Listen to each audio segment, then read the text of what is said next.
Hello everyone, welcome to my YouTube channel pharma researcher. So आज है day 215 daily pharm MCQ series का, जिसमें हम डेली के 50 एमसीक्यू क्वेश्चन सॉल्व करते हैं, जो कि different previous year question papers and reference book से लिए जाते हैं, जो कि डिफरेंट सब्जेक्ट्स के रहते हैं। एंड ये क्वेश्चन आपके सभी फार्मेसी रिलेटेड एग्जाम्स के लिए इंपॉर्टेंट होते हैं। सो चलिए स्टार्ट करते हैं आज के पहले क्वेश्चन से। सो पहला क्वेश्चन है, Which of the following is a common early symptom of Alzheimer's disease? Alzheimer disease का कॉमन अर्ली सिम्टम कौन सा है? सो अर्ली से सिम्टम इसमें रहता है आपका मेमोरी लॉस, ठीक है, याददाश्त कमज़ोर हो जाती है इसमें। सो इसमें आपका option B is correct. Next question है, which type of medication is often use to manage symptoms in Alzheimer's disease? So किस टाइप की मेडिकेशन का यूज़ किया जाता है अल्जाइमर डिजीज़ के सिम्टम्स को मैनेज करने के लिए? सो इसमें आपके एंटीकोलिनेस्ट्रेज इनहिबिटर्स का यूज़ जो है वो किया जाता है। सो इसमें आपका option B is correct. Next question है, demography is the scientific study of human population including. So demography term क्या है? So it is the scientific study, human population के बारे में इसमें स्टडी करते हैं, इंक्लूडिंग, ठीक है, ह्यूमन पॉपुलेशन के किस एस्पेक्ट के ऊपर इसमें स्टडी की जाती है? तो इसमें change in the population size, population distribution in spaces, population composition. तो ये डिफरेंट आपके एरियाज़ रहते हैं जहाँ पे ह्यूमन पॉपुलेशन को स्टडी किया जाता है, and that is known as demography. So इसमें आपका करेक्ट आंसर रहेगा option number D, all of these is correct. Then next question है, medication therapy management MTM involves. So MTM होता है आपका मेडिकेशन थेरेपी मैनेजमेंट। सो इसमें क्या चीज़ इन्वॉल्व रहती है? So it involves the collaborating with health care providers optimize medication therapy. So इसमें आपका option C will be the correct answer. Next question है, demographic processes that regularly work within a population to determine its size, composition and distribution are. So कौन से demographic processes होते हैं जो कि with in population जो है regularly work करते हैं, उसके साइज़ को डिटरमाइन करने के लिए, कंपोजिशन का पता लगाने के लिए एंड डिस्ट्रीब्यूशन को डिटरमाइन करने के लिए? सो ये आपके डेमोग्राफिक प्रोसेसेस में आपका सोशल मोबिलिटी आ जाता है, मोर्टेलिटी आ जाता है, फर्टिलिटी। ये सारे ही आपके डेमोग्राफिक प्रोसेसेस होते हैं जो कि पॉपुलेशन का साइज़, कंपोजिशन, डिस्ट्रीब्यूशन को रेगुलरली चेक करने के लिए यूज़ किए जाते हैं। सो इसमें आपका option D, all of the above is correct. Next question है, which of the following is a key responsibility of a community pharmacist? Community pharmacist की रिस्पॉन्सिबिलिटी क्या है? So conducting clinical trials, administering vaccines, performing surgery and conducting laboratory test. So इनमें से vaccines administer करवाना जो है वो आपका कम्युनिटी फार्मासिस्ट की रिस्पॉन्सिबिलिटी होगी। सो इसमें आपका option B will be the correct answer. Next question है, what is considered normal blood pressure for an adult? Adult के लिए नॉर्मल ब्लड प्रेशर क्या रहता है? So the normal blood pressure is 120/80 mmHg, जिसमें 120 जो है ये आपका सिस्टोलिक रहता है, ये भी क्वेश्चन पूछ लिया जाता है, एंड 80 जो है वो आपका डायस्टोलिक को रिप्रेजेंट करता है। नेक्स्ट क्वेश्चन है, what is the primary cause of angina? Angina का प्राइमरी कोज क्या है? तो एंजीना जो है हार्ट मसल्स में प्रॉपर ब्लड सप्लाई ना होने की वजह से एंजीना जो है वो कॉज होता है। सो इसमें आपका option B is correct. Next question है, what is the main difference between angina and myocardial infection? Angina और मायोकार्डियल इन्फेक्शन में मेन डिफरेंस क्या रहता है? तो एंजीना दोनों ही आपकी जो है वो हार्ट रिलेटेड डिजीज़ हैं, लेकिन एंजीना जो है, एंजीना अगर थोड़े टाइम रेस्ट करेंगे तो एंजीना से हमें रिलीफ मिल जाएगा, लेकिन मायोकार्डियल इन्फेक्शन में आपको प्रॉपर ट्रीटमेंट की रिक्वायरमेंट रहती है। सो इसमें आपका ऑप्शन बी जो है वो करेक्ट आंसर है। देन नेक्स्ट क्वेश्चन है, what immediate treatment is given to a patient experiencing a myocardial infection? ठीक है, कौन सी इमीडिएट ट्रीटमेंट जो है दी जाती है मायोकार्डियल इन्फेक्शन वाले पेशेंट्स में? फिर इसमें आपका ड्रग दिया जाता है नाइट्रोग्लिसरीन। सो इसमें आपका option C is correct. Next question है which type of cholesterol is often refer to as bad cholesterol. किस टाइप के कोलेस्ट्रॉल को बैड कोलेस्ट्रॉल कहा जाता है? So this one is LDL, that is low density lipoprotein, and यहीं पे good cholesterol की बात आएगी, so that will be high density lipoprotein, that is HDL। Next question है which medication class is commonly prescribe to lower LDL cholesterol level. तो low density lipoprotein cholesterol level को कम करने के लिए कौन सी मेडिकेशन जो है वो प्रेस्क्राइब की जाती है? तो इसमें आपके स्टेटिन्स ड्रग्स दिए जाते हैं जो कि आपके HMG कोएंजाइम रिडक्टेज इनहिबिटर्स होते हैं, एंड इसमें आपका atorvastatin, lovastatin, these type of drugs comes under this class. Next question है what is the primary cause of peptic ulcer disease. Peptic ulcer disease का प्राइमरी कॉज क्या है? So the primary cause of peptic ulcer disease is Helicobacter pylori infection. So इसमें आपका option B is correct. Then next question है which medication class is commonly associated with peptic ulcer disease.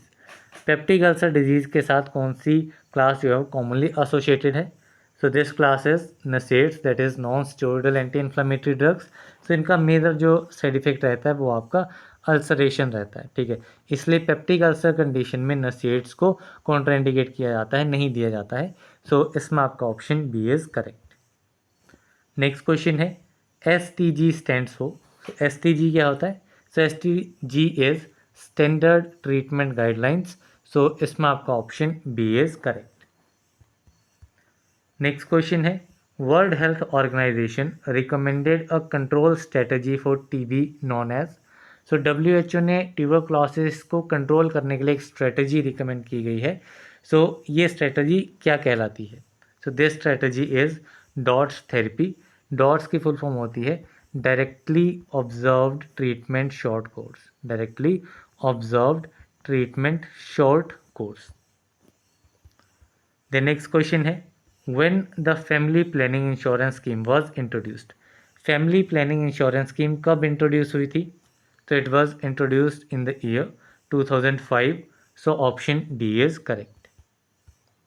next question है the central rural sanitation program was launched in। so national central rural sanitation program ये किस year में launch हुआ था? so it was launched in the year 1986। so option C is correct। Next question है the disease associated with destruction of the optic nerve is. So optic nerve की destruction के साथ कौन सा डिजीज एसोसिएटेड है? So this disease is glaucoma. So option A is correct. Next question है the condition of absence of monthly menstrual period is known as. So अगर monthly menstrual period जो females में रहते हैं अगर वो एब्सेंट हो जाता है तो इस कंडीशन को क्या कहा जाता है? So this condition is known as dysmenorrhea। So option B is correct। Next question है weight loss, rapid heart rate and heat sensitivity are likely symptoms of। so ये symptoms जो हैं वो किस condition के हैं? weight loss, rapidly heart rate बढ़ना and heat sensitivity। so these are the symptoms of hyperthyroidism। so option A is correct। Next question है the scope of फार्माकोथेरेपेटिक्स includes. सो फार्माकोथेरेपेटिक्स का स्कोप जो है वो क्या है? तो फार्माकोथेरेपेटिक्स जो है ये बेसिकली डील करता है with the treatment of disease, ठीक है, it deals with the treatment of disease. So option C is correct. Next question है व्हाट इज अस्थमा। अस्थमा क्या है? सो अस्थमा जो है वो आपकी रेस्पिरेटरी सिस्टम की डिजीज़ है। सो ये क्रॉनिक इन्फ्लेमेटरी डिजीज़ है रेस्पिरेटरी सिस्टम की जिसमें आपको सांस लेने में डिफ़िकल्टी आती है। सो इसमें आपका option B is correct. Next question है asthma is mainly cause by. So main causative agent जो है वो अस्थमा का कौन सा है? सो इट इज़ एलर्जन, ठीक है, एलर्जेंस की वजह से आपका अस्थमा जो है वो कॉज होता है। So option B is correct. Next question है अस्थमा इज़ कैरेक्टराइज्ड बाय। तो अस्थमा को कैसे कैरेक्टराइज करेंगे क्या कंडीशन जो है वो इसमें रहेगी। सो अस्थमा में बेसिकली क्या होता है, जो आपके एयरवेज रहते हैं वो नैरो हो जाते हैं due to excessive mucus production. ठीक है, म्यूकस की प्रोडक्शन बढ़ जाती है जिसकी वजह से जो एयरवेज हैं आपके, वो एयरवेज जो है वो नैरो लग पड़ते हैं उन्हें, एंड जिसकी वजह से आपको डिफ़िकल्टी आती है ब्रीदिंग में। नेक्स्ट क्वेश्चन है, carbidopa is use for the treatment of which disease. Carbidopa किस डिजीज़ की ट्रीटमेंट में यूज़ किया जाता है। सो कार्बिडोपा पार्किंसंस डिजीज़ में यूज़ होता है, तो इसमें आपका option A is correct. So carbidopa जो है ये आपका कम्बिनेशन में दिया जाता है लीवोडोपा के साथ में। कार्बिडोपा का मेन रोल क्या रहता है, यहाँ पे आपका वेरियर है, यहाँ पे आपका पेरिफेरल पार्ट है, यहाँ पे आपका ब्रेन पार्ट है। जब आपका ड्रग दिया जाएगा तो वो पेरिफ्री से होकर के ब्रेन में जाएगा। सो पेरिफ्री में क्या होता है, लीवोडोपा जो है वो कन्वर्ट हो जाता है डोपामाइन में, जिसकी वजह से ब्रेन में डोपामाइन जो है वो नहीं पहुंच पाता है। सो कार्बिडोपा क्या करता है, यहाँ पे पेरिफ्री में इसकी कन्वर्जन को रोक देता है, जिसकी वजह से लीवोडोपा जो है वो इस बैरियर को क्रॉस कर लेता है एंड ब्रेन में जाकर के डोपामाइन में कन्वर्ट होता है। नेक्स्ट क्वेश्चन है, oxygen therapy use for the treatment of which disease. Oxygen therapy किस डिजीज़ के लिए थेरेपी यूज़ की जाती है, ट्रीटमेंट रहती है। So it is the treatment for COPD, that is chronic obstructive pulmonary disease. So option C is correct. Next question है, identify the trigger agent for asthma. Asthma के लिए ट्रिगर एजेंट कौन सा है। सो अस्थमा को trigger करने dust से trigger हो जाती है, पोलन ग्रेन से एंड सेवरल एनवायरमेंटल पॉल्यूटेंट से। सो इसमें आपका option D all of the above will be the correct answer. Next question है, which of the following is water soluble vitamin. इनमें से वाटर सॉल्युबल विटामिन कौन सा है। सो वाटर सॉल्युबल विटामिन में आपके रहते हैं vitamin B and vitamin C. B सारे आ जाएंगे, सी विटामिन। तो इसमें आपका वाटर सॉल्युबल रहेगा option number B. Then next question है, DAT scan are use for the diagnosis of which disease. DAT scan जो है वो किस डिजीज़ की डायग्नोसिस में यूज़ किए जाते हैं। सो डेट स्कैन जो है it is used for the diagnosis of Parkinson's disease. So इसमें आपका option B is correct. And DAT scan की फुल फॉर्म क्या रहती है। So the full form of DAT scan is dopamine transporter scan. ठीक है, it is dopamine transporter scan. Then next question है, cause and development of a disease is. So cause and development of disease के cause के बारे में and उसकी development कैसे हो रही है, this is known as etiology. So option A is correct. Next question है, which of the following is a common side effect of ACE inhibitors. इनमें से एस इनहिबिटर्स का कॉमन साइड इफेक्ट कौन सा है। So hyperkalemia, dry cough, bradycardia, hyperglycemia. So ACE inhibitors का common side effect है dry cough. So option B is correct. Next question है, medicine that satisfy the priority of health care needs of the population is. So ऐसी medicine जो कि satisfy करती है priority of health care needs of the population को। So this medicine is essential medicine. So इसमें आपका option D is correct. Next question है, the first country who prepare its first essential medicine list is. तो पहली essential medicine list जो वो किस country ने बनाई थी। So it was prepared by Tanzania. So option D is correct. Next question है, optic neuritis is the chief adverse effect of. So optic neuritis adverse effect जो है वो किस ड्रग की वजह से होता है। So it is due to the use of ethambutol drug, जो कि आपका एंटी ट्यूबिकुलर ड्रग है। So option D is correct. Next question है, diethylcarbamazine is use in the treatment of. So diethylcarbamazine किसकी treatment में use होता है। So it is use in the treatment of filariasis. So option C is correct. Next question है, ezetimibe is. सो एजेटिमाइब क्या है। So ezetimibe आपका anti hyperlipidemic drug है। It is anti hyperlipidemic drug and ezetimibe जो है ये आपका कोलेस्ट्रॉल अब्जॉर्प्शन को इनहिबिट करता है. It acts as a cholesterol absorption inhibitor. So option D is correct.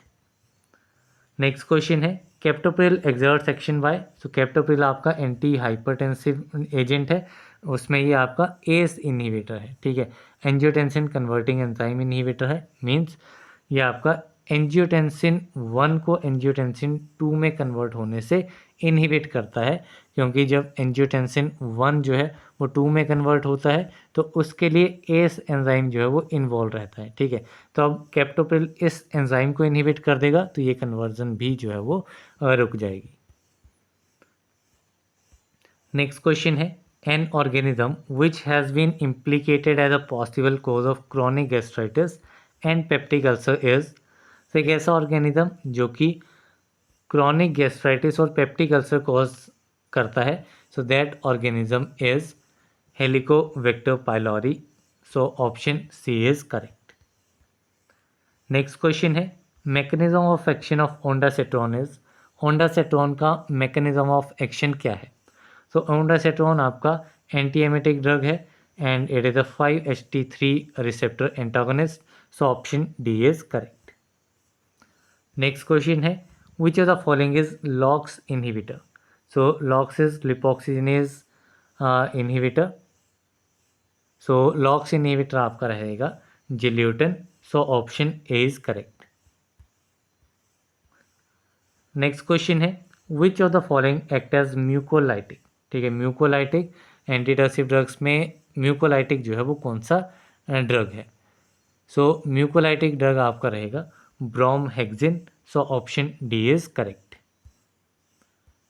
Next question है zafirlukast is a. So zafirlukast क्या है? So it is a leukotriene antagonist. So option B is correct. Next question है Crohn's disease affects dash part. Crohn's disease जो है वो किस part को affect करता है?